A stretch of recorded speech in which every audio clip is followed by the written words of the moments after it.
اما بعد، صدر انجمن و حکم صاحبان و اساتذہ اکرام اور میرے پیارے بھائی اور بہنوں، آج کی اس آخری انجمن میں جس عنوان پر اپنی تقریر پیش کرنا چاہتی ہوں وہ ہے یہ دور اپنے براہیم کی تلاش میں ہے۔ اعوذ باللہ من الشیطان الرجیم، بسم اللہ الرحمن الرحیم۔ قد کانت لکم اسوۃ حسنۃ فی ابراہیم والذین معہ۔ معزز حضرات، ابھی آپ کے سامنے جو آیت کریمہ پڑھی گئی ہے اس کا ترجمہ یہ ہے کہ مسلمانوں، تمہارے لیے حضرت ابراہیم علیہ السلام میں اور ان کے ساتھیوں میں بہترین نمونہ ہے۔ حضرت ابراہیم علیہ السلام میں اور ان کے ساتھیوں میں بہترین نمونہ ہے۔ حضرت ابراہیم علیہ السلام نے عراق کے علاقہ میں آنکھیں کھولی، پلے بڑے پورا علاقہ شرک و کفر کی گندگی میں ڈوبا ہوا تھا، بلکہ آپ کے والد آزر خود اپنے ہاتھوں سے بت بنا کر بازاروں میں بیچا کرتے تھے۔ گویا شرک آپ کے گھرانے کا دین و مذہب بھی تھا اور کھانے کمانے کا ذریعہ بھی۔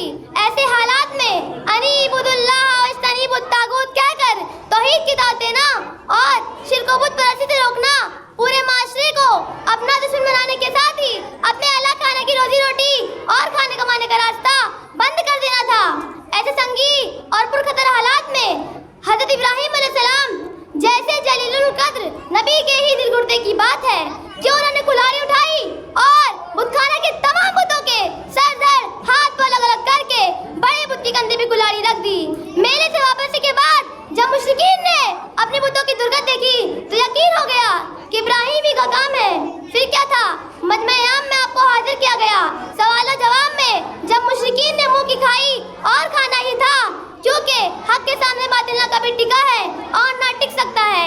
ایسے میں لاجواب شخص غصہ و غضب سے محض طاقت و قوت کے بلبوتے پہ جو طریقہ اختیار کرتا ہے، مشرکین نے بھی بوکھلاہٹ میں وہی طریقہ اپنایا اور چلا کر کہنے لگے، حرقوہ وانصروا آلہتکم ان کنتم فاعلین۔ اسے جلا دو اور اپنے خداؤں کی مدد کرو اگر تمہیں کچھ کرنا ہی ہے۔ اسلامی بھائیوں اور بہنوں، آج اس ماحول میں ہم اس کا تصور بھی نہیں کر سکتے۔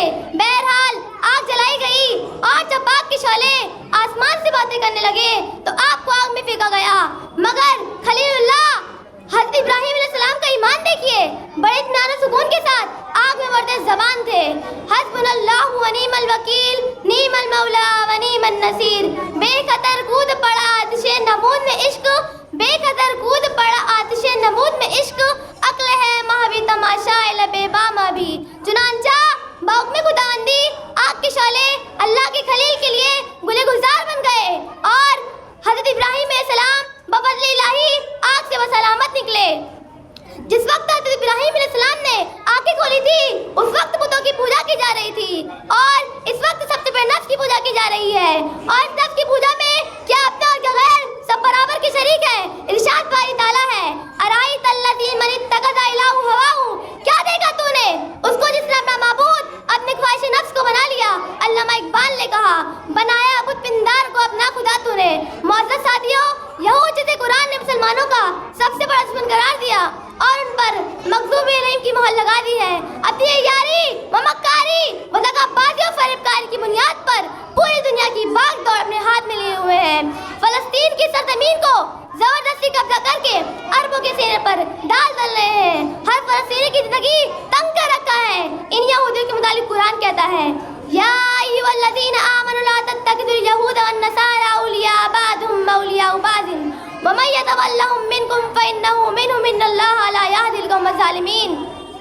اے ایمان والو، یہودی اور نصارہ کو اپنا دوست مت بناؤ، وہ لوگ ایک دوسرے کے دوست ہوتے ہیں اور تم میں سے جو کوئی ان کو اپنا دوست بنائے گا وہ بے شک انہی میں سے ہوگا۔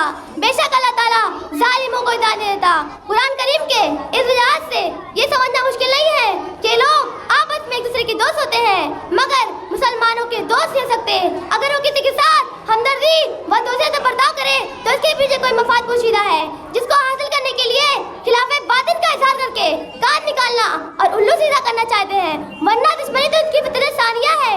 یہی وجہ ہے کہ مسلم ممالک کو تو نقصان پہنچانے کے لیے اسباب تلاش کر لیے جاتے ہیں مگر اپنوں کی پردہ پوشی کی جاتی ہے اور نقصان پہنچانے کا امکان ہوتا ہے تو وہاں ویٹو پر استعمال کر کے انہیں تحفظ ادا کیا جاتا ہے۔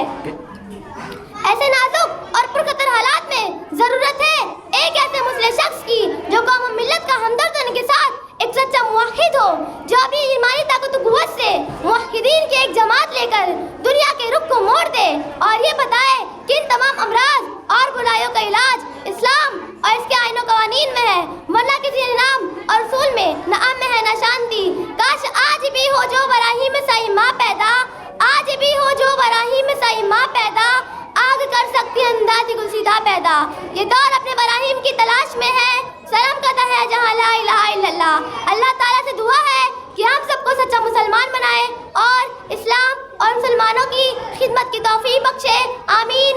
وآخر دعوانا الحمدللہ رب العالمین۔ السلام علیکم ورحمۃ اللہ وبرکاتہ۔ جزاک اللہ۔ اپنا انعام ڈھیر سارے بھائیوں بہنوں نے دیا ہے، ٹیبل سے لے لیں۔